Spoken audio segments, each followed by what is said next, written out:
Good afternoon, ladies and gentlemen. Happy MLK Day. I am so excited to be hosting this conversation with you today. It is truly going to be an incredible conversation as we discuss the costume design for the Women of the Movement series that the incredible Justine Seymour has created. She's done such an eloquent job of helping depict this story. She's literally transported me in time. I'm going to tell you a little bit about her, and then I'm going to bring her onto the set so we can begin our conversation. Costume designer Justine Seymour's work can be seen in Netflix hit German-American drama miniseries Unorthodox, currently streaming on the platform, for which she was nominated for an Emmy and won the German TV Award Best Costume Designer in 2020. She is widely admired for her ability to authentically build character through costume. In Australia, Ms. Seymour started out as a member of the art department on major films, including Mission Impossible 2, Moulin Rouge, Star Wars, Attack of the Clones, and Son of the Mask. Seymour also designed for episodic television shows for various networks, including Netflix's Messiah, Medal of Honor, and Amazon Studios' One Mississippi.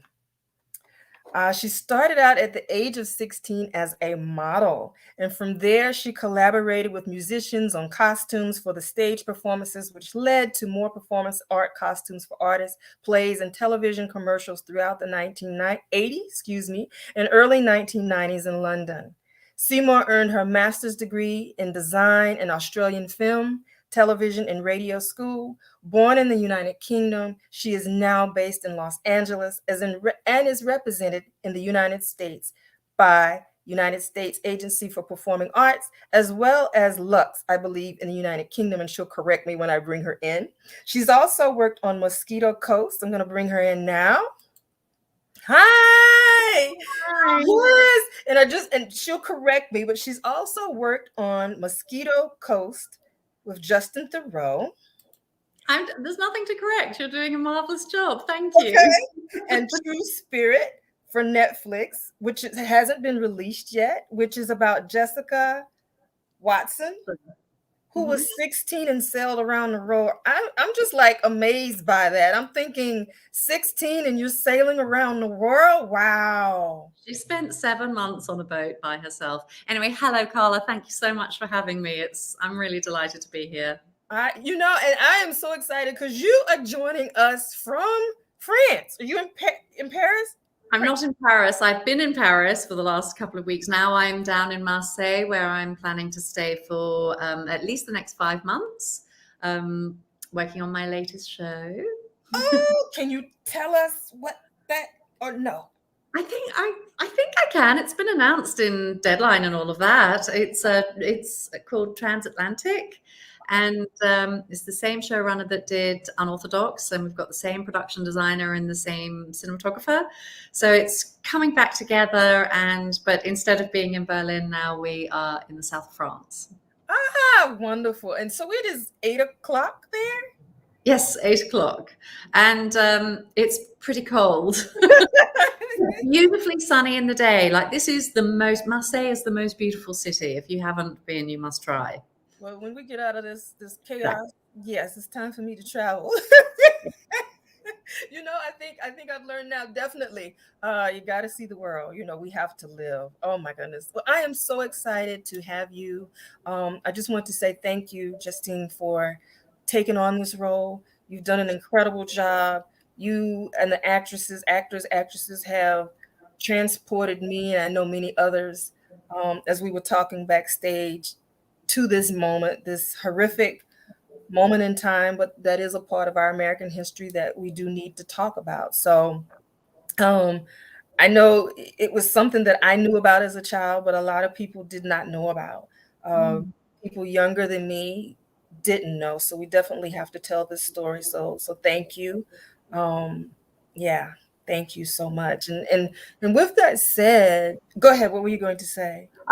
Look, the honor is all mine, and I just felt so humbled by the fact that I actually managed to get on to design this show, because I'm English and it's an American story, and it's Mm. anyway. I'm honored, and I loved working on it. It was very challenging, but it was great. Yeah. What was it about this role that made you say yes, that you wanted to do it? Well, I actually was aware of Emmett Till's story before I was even, offered it. I mean, I didn't know the depth of it that I know now, because I've had to really study it for my job. I do a lot of research. Mhm. Um, but what I just think it's really important, because it was incredibly relevant then, and it is still relevant today. And I think that it's telling stories that make people think and make people look at the world and the way they behave and the ripple effect of their actions, I think, is a very important story to tell. And this is exactly what that story does. It really looks at how it affected so many people and moved so many people and created a movement, which is an extraordinary it's an extraordinary achievement by Mamie Till-Mobley, who I just think is actually an American hero. Hmm. Oh, and talk about that when you started working on it. What did and what does she represent to you? Well, she represents, even though she comes across as this very sweet, feminine, polite, God-fearing woman, she's a pillar of strength, and she's a feminist. And she stood up regardless of what was in her surroundings. She stood up against racism. She stood up against sexism. She stood up against just so many things. And the love of her son was what drove her to be this incredibly strong, mothering figure that just would not let this be brushed under the carpet. And, I really admire her. I really admire what she did with the trauma that was affecting her. And the trauma, to talk about trauma is a terribly difficult thing to do. And not only did she talk about the trauma, but she showed the world the trauma. And then it is traumatic now for America to own that history. And I think it's important to talk about that history. Absolutely. Mm. Yeah. And for you, starting, well, let's talk a little bit about that, and then we'll go a little bit more. Because you were on set and you were having to relive. I talked about the fact that you and the art, the character art actors, excuse me, have transported us in time. But where was it filmed, and what was it like for each of you on set? If you can talk about that. Oh, yes. Well, that actually was one of the really challenging parts of this story. Of course, all of the pre-production, where we were learning all about it, reading all the books, looking at all the documentaries, and just really sucking in all the information we could in order to recreate the story. Once we actually got down to Mississippi and Greenwood, Mississippi, we were actually right where this story took place. And,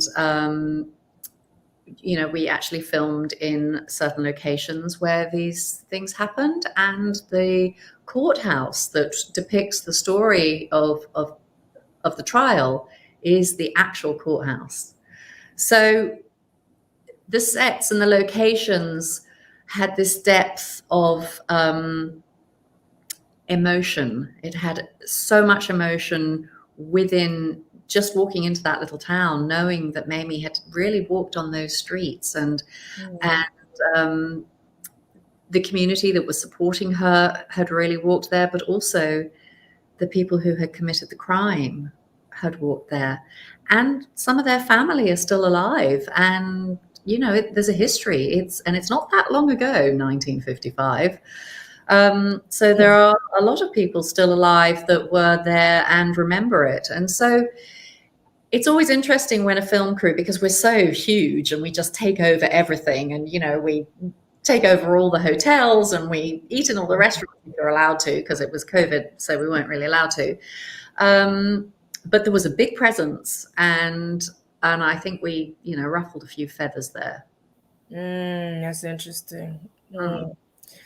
Yeah, that's a yeah, I won't go there. That's a yeah, that's a yes, Lord. Oh my goodness. Well, you've touched on the research that you were doing to prepare for this. What came first for you, the script or the research? Well, it's an interesting process.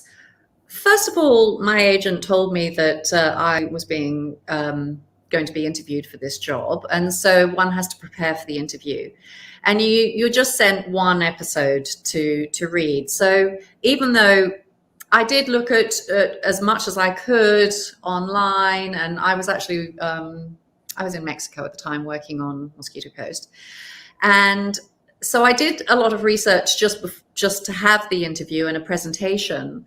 But once I'd got the job, and then I got to read more scripts, but it takes a while for the scripts to come out. So they sort of go hand in hand. There isn't a chicken and a egg there. They're just like both there together. So I did as much research as I could into the worlds that I was going to be recreating. So Chicago, and then Jim Crow's South. And of course, Uncle Mose is a cotton picker. So I really wanted to look at what it meant to be a cotton picker in 1955. So I watched a lot of farming documentaries and anything I could find that would educate me in that world that was, not part of my life really. So I tried very hard to do that.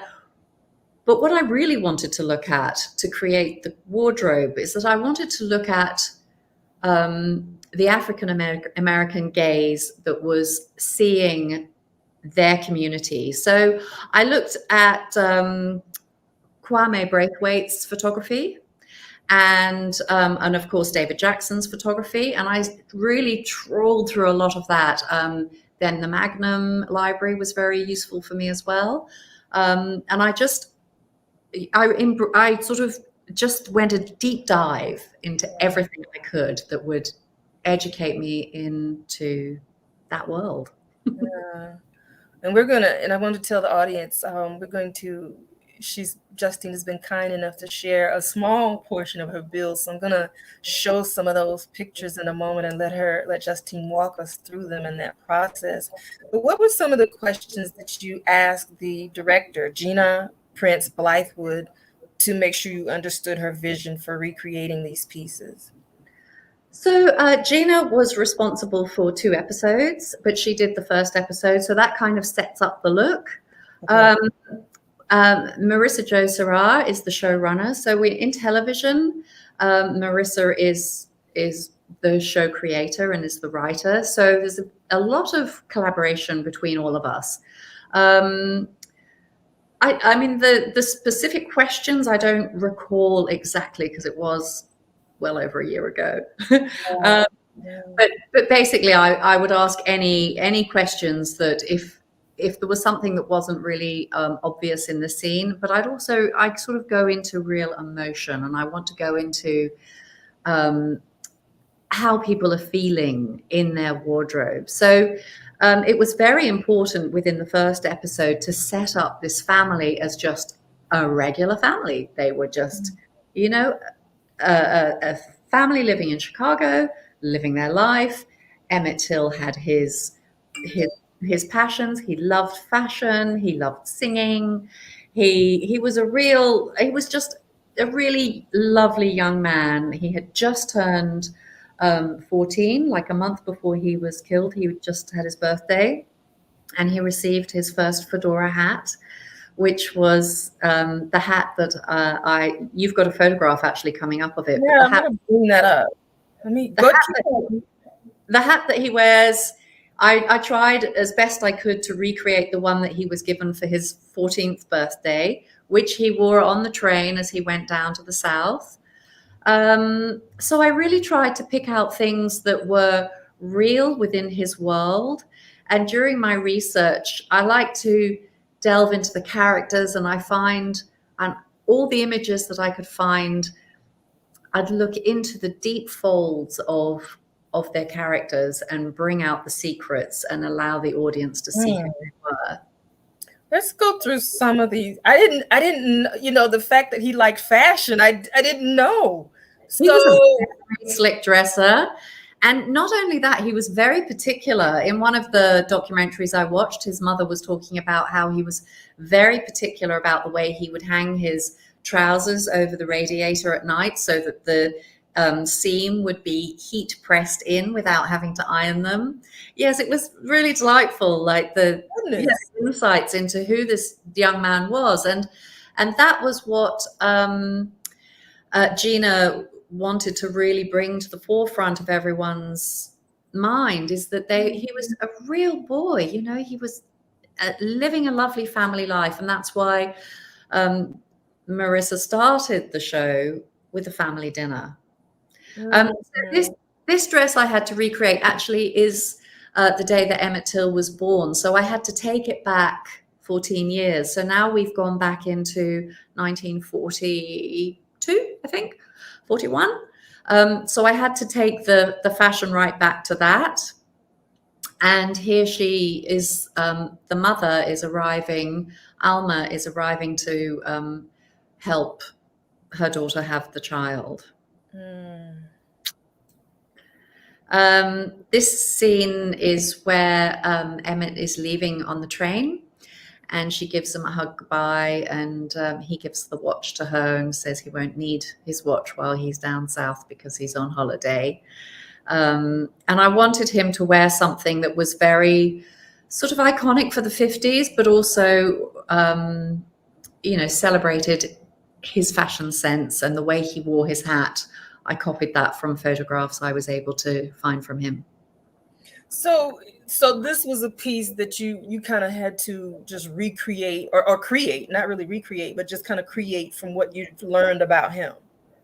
Yeah, so how I worked with Mamie and him was because of all the photojournalistic coverage happened, of course, after he passed away. And then the few photographs that Mamie put into the press so that people could see how beautiful he was before he was murdered.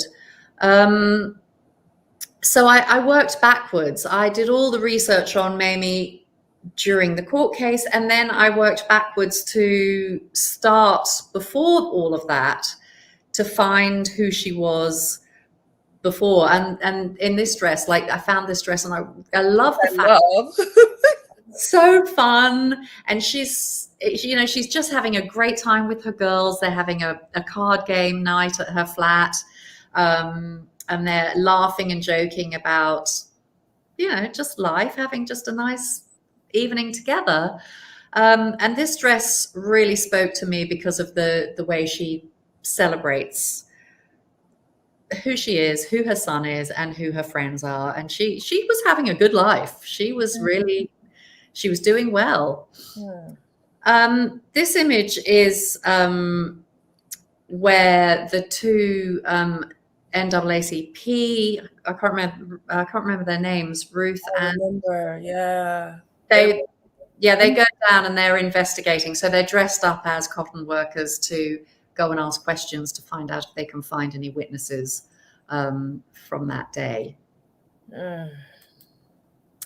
And this is Emmett, of course, once he's down in the very hot South, which I think it was a little bit of a shock to him.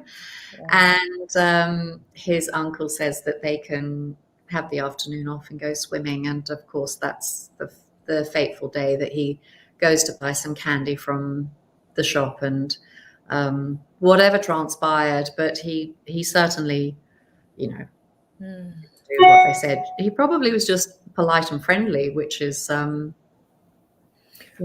wasn't permitted in that time. But of course, because he was from Chicago, that was okay for him to chat with African Americans, with the white community.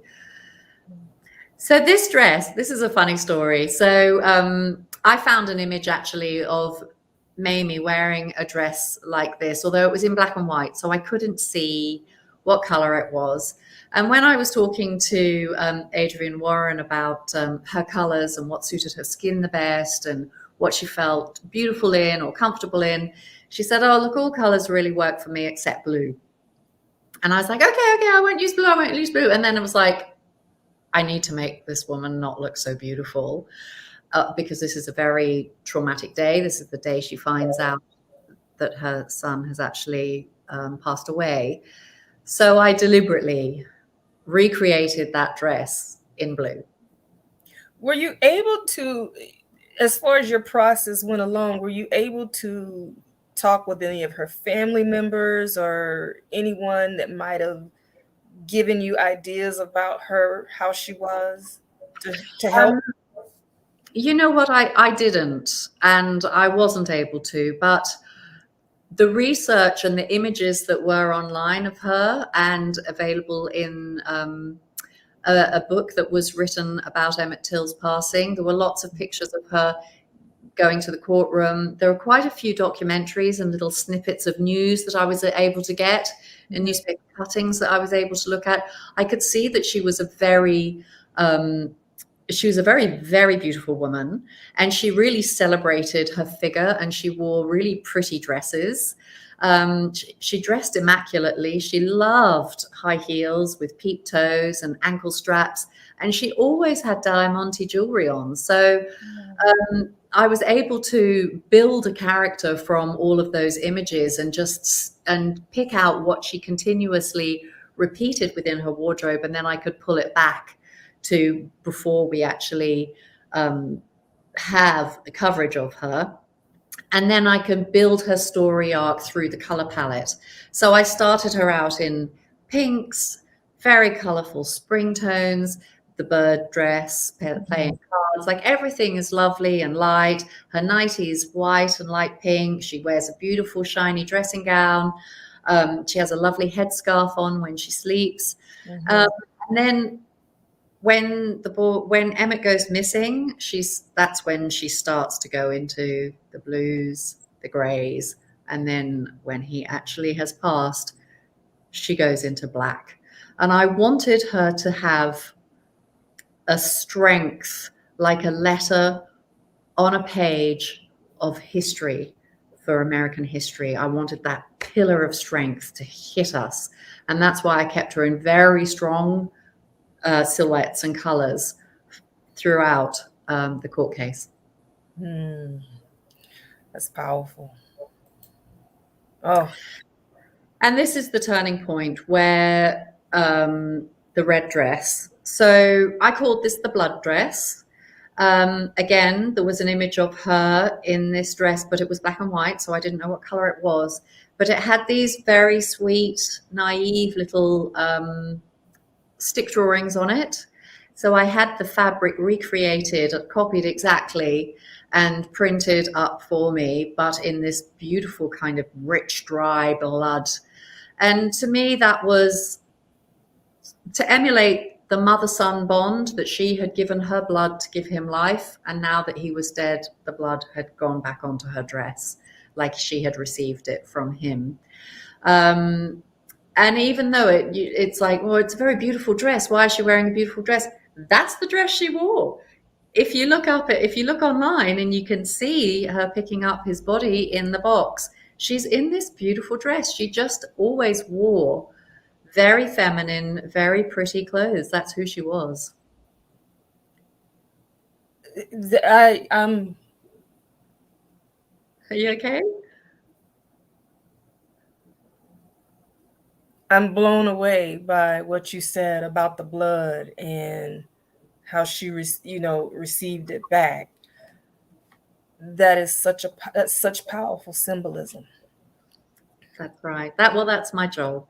So, and it's, people don't always understand it, but I think on a subliminal level it gets through. And of course, people like you interviewing me, it helps people understand the thought process, exactly, what goes into design. It's a lot of thought, a lot of time, and a lot of energy goes into creating storytelling. And I'm a visual storyteller, so this is my palette. And working with Adrian was just fantastic. She loved that I was recreating these dresses. She loved the stories, and you know, it was very difficult for her to act this part, and we had to give her a lot of space and a lot of time, but also we had to look after her, which is why I like to say that the costume department is also, you know, the non-binary, loving, mothering department. We make sure that they have warm coats, there are hot water bottles behind their back if they're cold, because we actually were shooting in the dead of winter, so it was very cold that day. So we constantly trying to keep the actors comfortable and warm and looked after, but also keep them in character. Yeah. You mentioned having to recreate that print for that dress. What is that process like for a novice like myself to actually have that recreated, and what type of time frame does that take?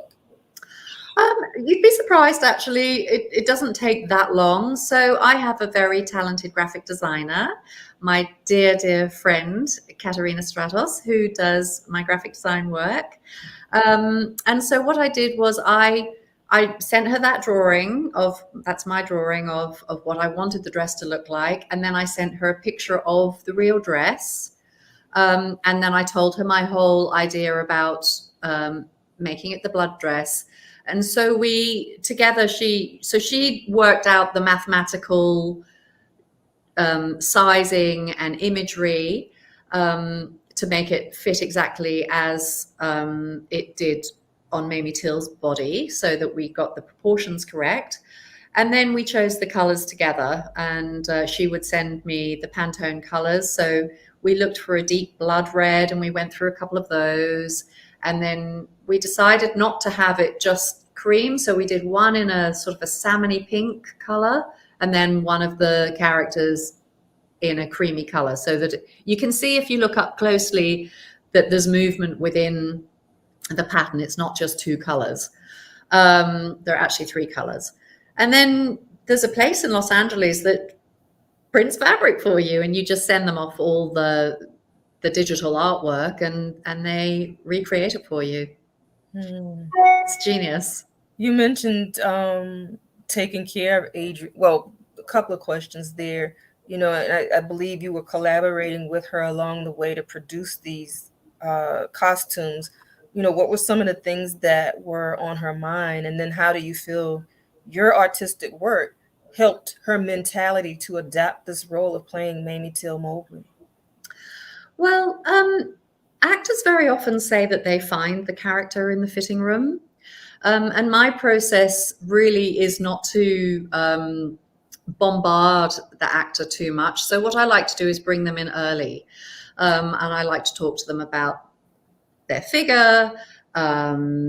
Actually, Adrienne Warren had to put on quite a bit of weight for this role.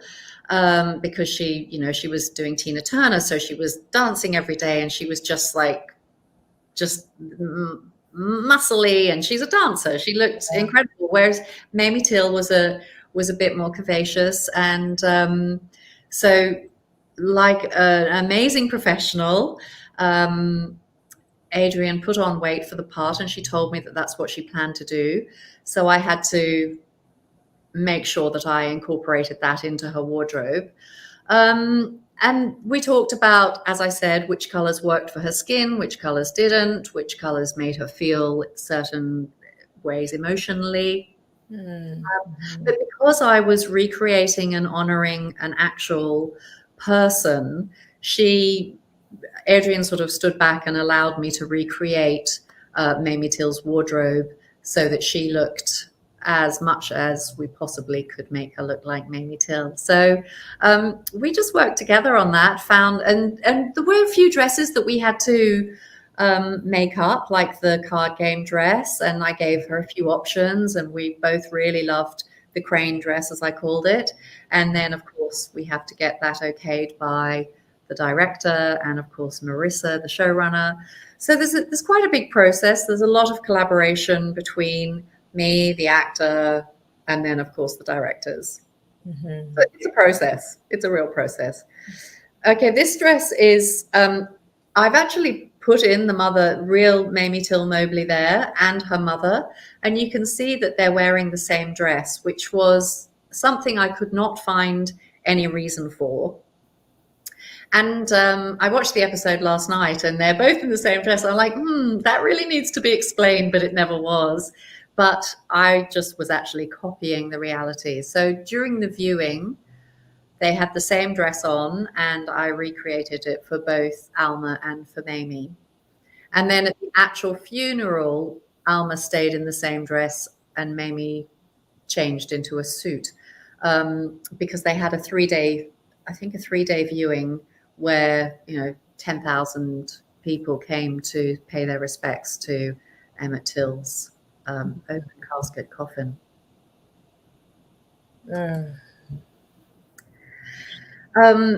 This is her first day at court, where she goes and she claims that the child is hers, that's her son, because there was the sheriff was trying to cast doubt on that. So this was one that we recreated, and I love this outfit. It's probably one of my favorite outfits, actually. Just when she walked into that courtroom, there's a very tiny news snippet that I managed to find of her walking through the car park, and the way the skirt moved, it looked like an octopus underwater. It just like glided through, and she had these fantastic sunglasses on, and she just looked like Grace Kelly.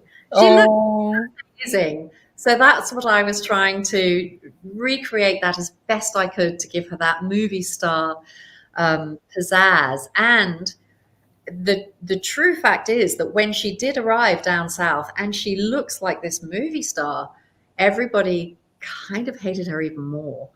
Not only was she the mother of the child that they had killed, but she was gorgeous, she was educated, she was middle class, and she was, a lovely person. She even, smiled at the kids of the people that had killed her son. And I thought that was really, really heartbreaking. Anyway, that's one of my favorite outfits that she wears. And you mentioned the favorite outfit. What was the best part for you about working on this miniseries, this depiction? Well, there were so many fantastic parts. It was a tough job, I won't lie. It was a really tough job. It was very, very cold in the Mississippi, and looking after the actors was difficult. Of course, I had a fantastic team, but recreating such beautiful wardrobe, because she really had fabulous taste, was probably my favorite thing, was rebuilding all of those fantastic outfits that she wore. And I love finding the subliminal messages that are going to pull the audience along on a visual story. Mm-hmm.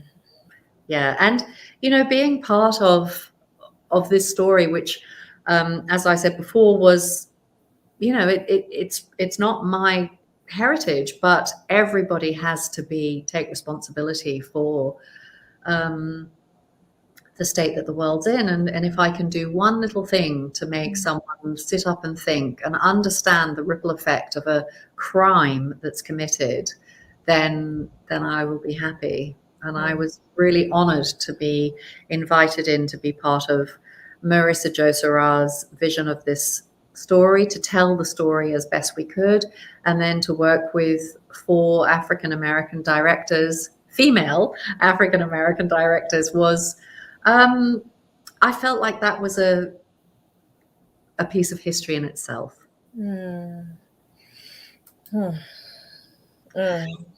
So here we have Juanita and Caroline.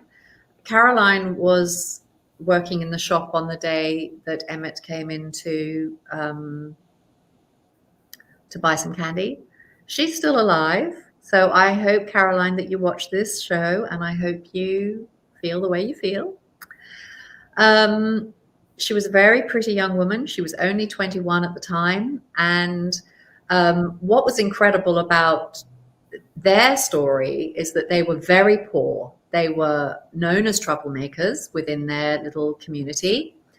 But when this occurred, the white community actually rallied around to support them, and they had a fund, and people were contributing to this fund to help them with their court case. And because they were quite poor, they didn't have appropriate clothing to wear to court. And so they were bought a new wardrobe. And that's why I was able to recreate the wardrobe they got. They probably got it from the Sears catalog, which was where they would buy things in those days. So I spent a long time looking at Sears, but I also just had images of what they wore on the days, and then I recreated those dresses for those two characters. Is Caroline the only one of these individuals that's still alive that you know of? I know that the two men, Bryant and brain fade. It's okay. Gosh, what's his name? Caroline Bryant.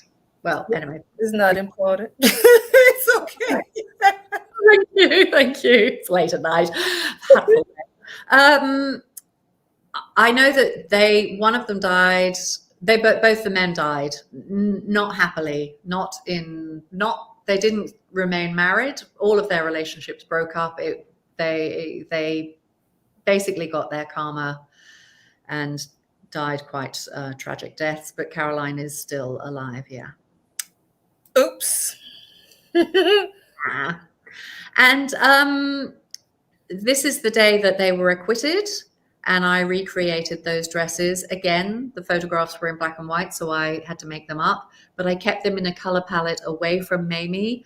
I kept them in the greens and the browns so that I could separate the worlds. The Chicago color palette and the Southern color palette I kept very separate, so it was quite easy to see who was where and where they'd come from. So I kept very earthy tones for the Southern color palette, and for the Northern color palette I was much grayer, bluer, blacker, and yeah.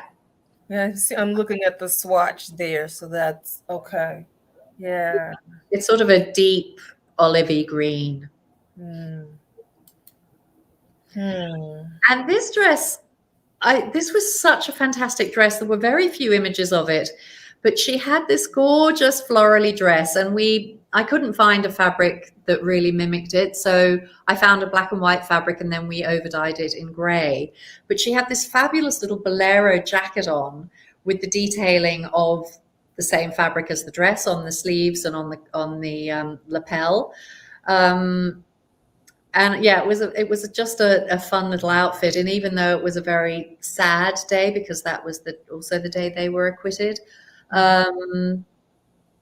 she had this incongruous dress on again, which I felt like really showed her personality as this fun, loving, beautiful woman who was finding herself in this trauma that she couldn't quite wake up from.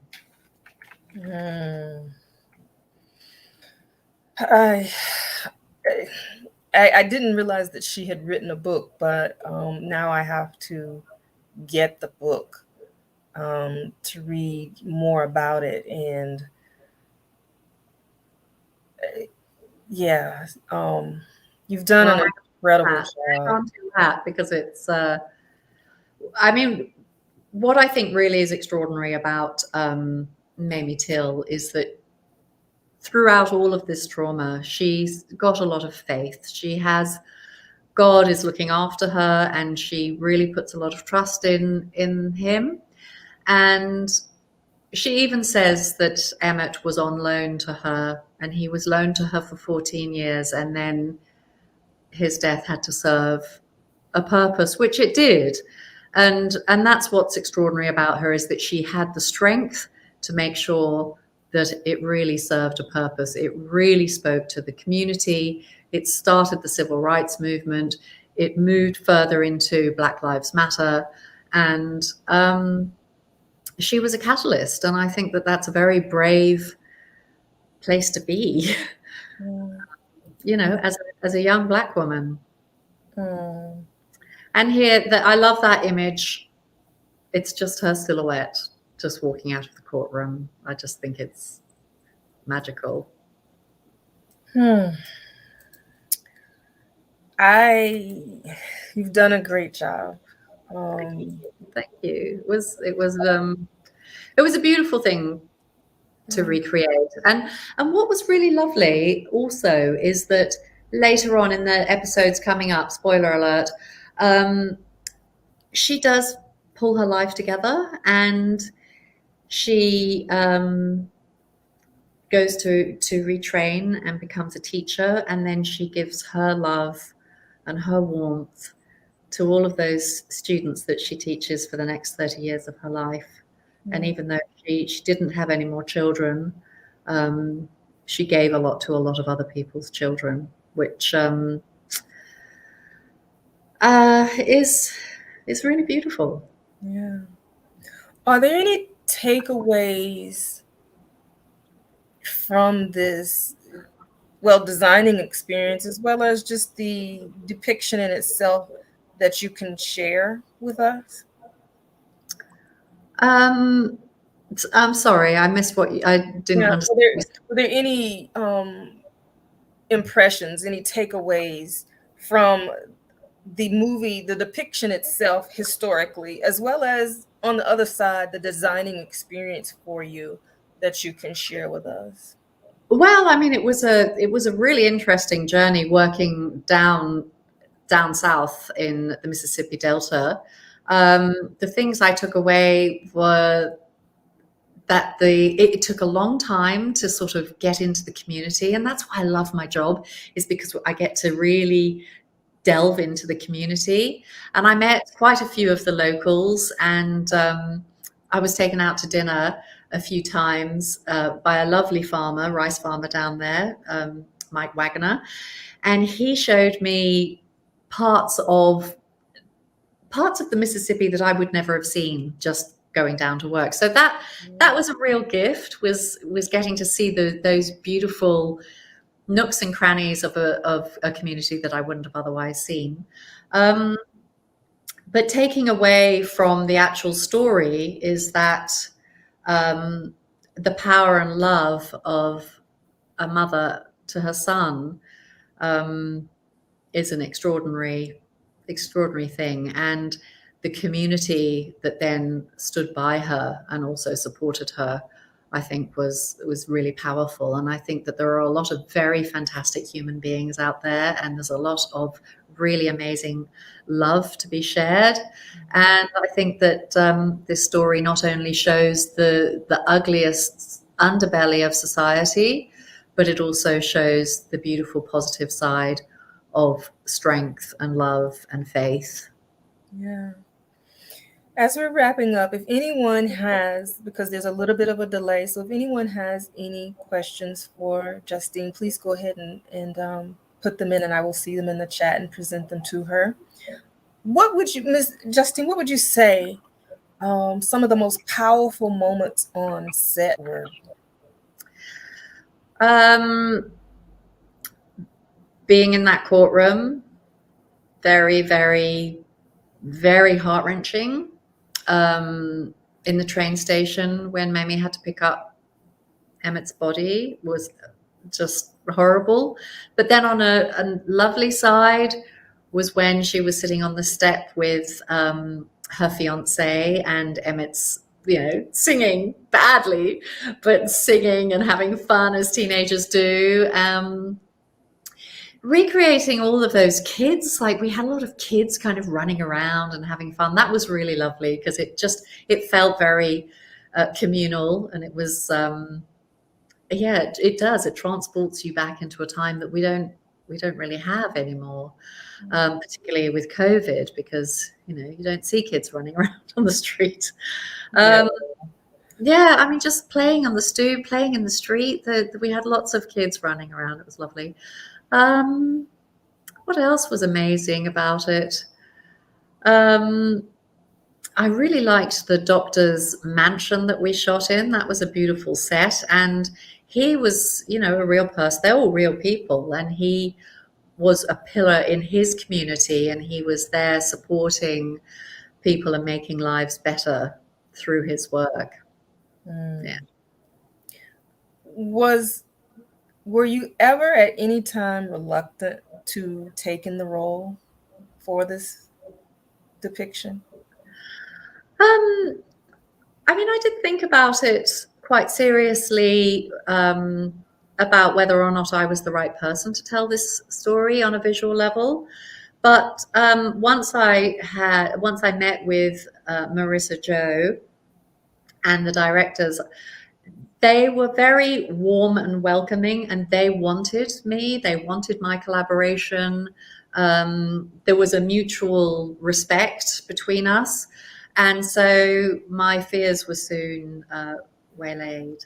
Um, the budget wasn't enormous, so that did take a little. There's always, the budgets are never enough on anything you do, but in this case, recreating all of those extras on the street, and there were a lot. I think we ended up having about 5,000 looks for extras, and that's a lot of looks for a show this size. I know you can't really see them, but even in the night when they go into town and there are musicians there are people everywhere dressed from head to toe by my department. So yeah, and you think, oh yeah, there's a back in the distance there's somebody walking around. Well, he's dressed head to toe in perfect 1950s clothing. So That had to be a sight. Oh my gosh. yeah, it was a big machine of a job, a big monster. And what type of time period did you have to create, if I understood correctly, with 5,000 looks? Yeah, I mean, it was like this big hamster wheel of fittings and cleaning, because everything has to be really cleaned in between being worn. And we did have to reuse a lot of the clothes in different locations. And oh, that yellow dress has been seen up front here. We'll put it down the back there, so that we could reuse the costumes. So I think I started on this in December and the year before last. And then we were shooting by the end of February, I think. So I think we had about 10 weeks pre-production, but we don't have everything ready by the time we start shooting. We get as much as we can. We do all the fittings and everything for the first week, and then as we shoot, get everything set up on set, and then I leave set, and then we go back to the warehouse and we do more fittings and more fittings and more fittings. So it's like a hamster wheel of work. Wow. What advice do you offer for emerging costume designers? There's so much advice to be given. I mean, I actually go into universities and film schools, and I do give master classes on costume design. But I was just trying to think of the most important piece of advice I would give to your costume designers. Hello, all of you out there. First of all, look after your health. It's a very, very challenging job physically and mentally, and it's exhausting. So look after your health, eat properly, and do exercise. Get as much sleep as you can. But also, I want to mention that I think it's really important to respect actors. They put their heart and soul, they embody other people's emotions, they have an enormous job to do. And so for me, I think the most important part of my job, apart from telling a story, is to create a space where an actor feels nurtured and well looked after, because they come in before everyone else. They sit in the chair getting their hair and makeup done for a couple of hours. So they come in at like 4 a.m. Then they come into my department and get dressed, and they put on uncomfortable clothing, and then they wear them all day long and give their amazing performances and remember all their lines and have to, kiss and cuddle people they don't know, or fight, or, do a stunt, or whatever they have to do. So respect. That's my advice. I have some comments and some questions. Let me see. Someone says the costume design was on point. Someone says the clothing helped to transform me back in period. Someone says excellent interview. Your staff, so your team, how many people are on your team? And the question has been presented, where did you have any African Americans on your team? I did. I did my utmost to get as many African Americans to be part of the team. However, there were some other productions going on that had taken them before me. You'd taken the local crew before me. I mean, we were down there, and I did try and use as many. Of course, I have to use local crew. And how many people? So what happens is some days on set you have 2 actors on set. Sometimes you have 20 actors on set. So your crew will come and go in numbers according to how many people are on set. But I think we had a sort of a base team of around between 10 and 12 people, men and women. They came and went according to how many people we had. And then on the big extra days, we'd have quite a few dressing and helping, because it's a huge job to get that many people. Like, to get 200 people dressed from head to toe is a really enormous job, and they start very early in the morning. So thank you guys. And they have to get all the costumes there, and then at the end of the day they have to get them all back, and then they have to get them back to the warehouse, and then someone would stay up all night to clean them. Thank you. So yes, it was a very big collaboration on all fronts. And you mentioned that they had to be local. Is that because I don't know, is that standard that when you go to an area for a film, you have to use the local talent and you don't bring them in? I mean, this is an industry, so it's a business. And of course, if there are people that can do the job that are living locally, of course, you want to give the business to the community. And that's why communities like and put up with the disruption that we do cause, is because we bring jobs. And yeah, we have to think of it very practically. And of course, I wanted to have African American people be on my team as much as I could. But yeah, I mean, there were, as I said, there were other jobs going, and it was quite hard. There were a lot of jobs going, I think, in Nashville, but we did bring crew in from Nashville and from Tennessee. Yeah, all around, like all the areas around, we had people coming in to work with us. Another question: what is your secret to keeping organized? Oh. Well, you do have to have a very good memory, but I have a program, of course. We have a program, we use Sync on Set, or we use CE Plot Pro, where you have all of your characters in there with all of their changes, and of course a lot of paperwork, who's wearing what when.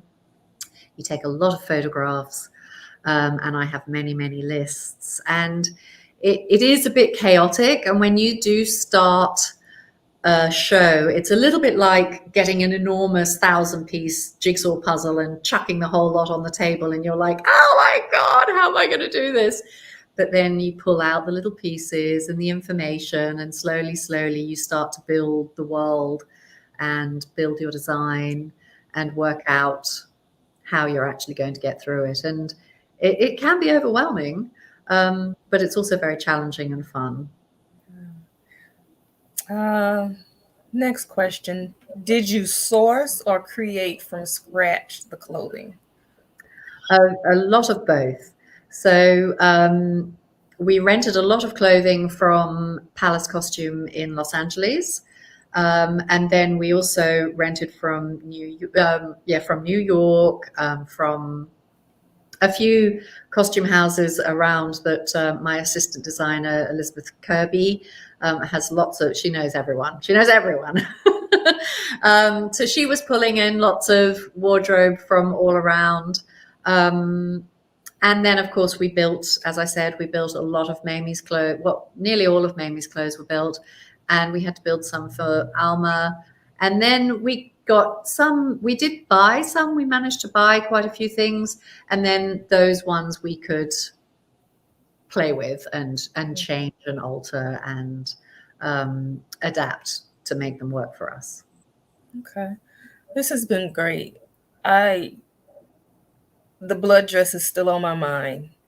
Yeah, Um, sorry.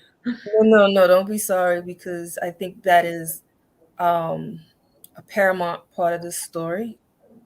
And the fact that you took the time for that symbolism to put that into that. Thank you for that. So I hope that impression is on the imprint of a lot of minds right now. And now to have the meaning of it um, is even more powerful. Yeah. So thank you for taking the time to do that. What I do, I will have one more question, food for thought, and I'm going to put up a picture and we're going to close out. Um, how do you think this mini series will help each of us in our efforts to stitch back together or stitch together really the gaping hole that is in our community right now? Well, that is $1 million question. I I think history is a very, very important aspect of humanity. My oldest brother is a professor of history. Um, so I talk a lot with him about what goes on in the world, what went on in the world, the things that he studies and talks about. And I just think that knowledge is power. And I think that if the more we know, the more we know of our past and what our forefathers had to live through and experience, and understand on an emotional level what happens when a crime is committed like this crime, the ripple effect it has on not only that family, but on the community. And it it was a terrible thing that destroyed many lives. And I think that it's very important that we take care of each other and try and move forwards and look after each other. And if this show helps that, then I'd be very happy. Yeah. As we're closing out, this is the picture that I always see of um, Mamie and Emmett. Uh, let's just remember her. This was a moment in our history that was a catalyst for the civil rights movement that um, thrust us into this time. Help with it's been said that it kind of really ignited the civil rights movement. Yeah. We can't forget. Unfortunately, um, this is our moment of George Floyd is our Emmett Till. It has thrust us into another moment in time where we have to take time and really come together and look at ourselves. And this is a quote that I found that Mamie Till said 2 months ago. I had a nice apartment in Chicago. I had a good job. I had a son. When something happened to the Negroes in the South, I said, that's their business, not mine. Now I know how wrong I was. The murder of my son has shown me that what happens to any of us, anywhere in the world, had better be the business of all of us. Excuse me, of us all. Whoever is watching this today or whoever watches it in the future, wherever your heart is, I pray that you will just take a moment for deep introspection. Think about what been taught. Think about whether or not it was right or not. And then let whatever you feel deep down within guide you. In closing, just want to remind everybody that I think this Thursday is the last session of this. Yep. After it's on ABC on Thursday evenings at I believe it's 9 p.m. 8 p.m. I think it's 8 p.m. Eastern. And afterwards, clearly it must I think it's a 2 hour. I think. Forgive me for that, but I can get that information to you because it's very important to see. A lot of students don't know about this. And afterwards, there's a discussion, and they entitle it "Let the World See," because that is what Miss Mobley was saying. That's the reason she left the casket open, so that people could see her son and see uh, Mm. what they had done to her son. Yes. So, do you have any final thoughts, any food for thought that you would like to leave with anyone? Stay safe, look after each other, and thank you so much for giving me this time to talk about my work, talk about Mamie's story, talk about her beautiful son, and the love that surrounded them is really a lovely thing to take away. And we know that out there they are listening, and I really wish you could have seen this show and seen how much we have celebrated her and honored her. Yes. Thank you, Justine, for this, and everyone else. You have a terrific day. Thank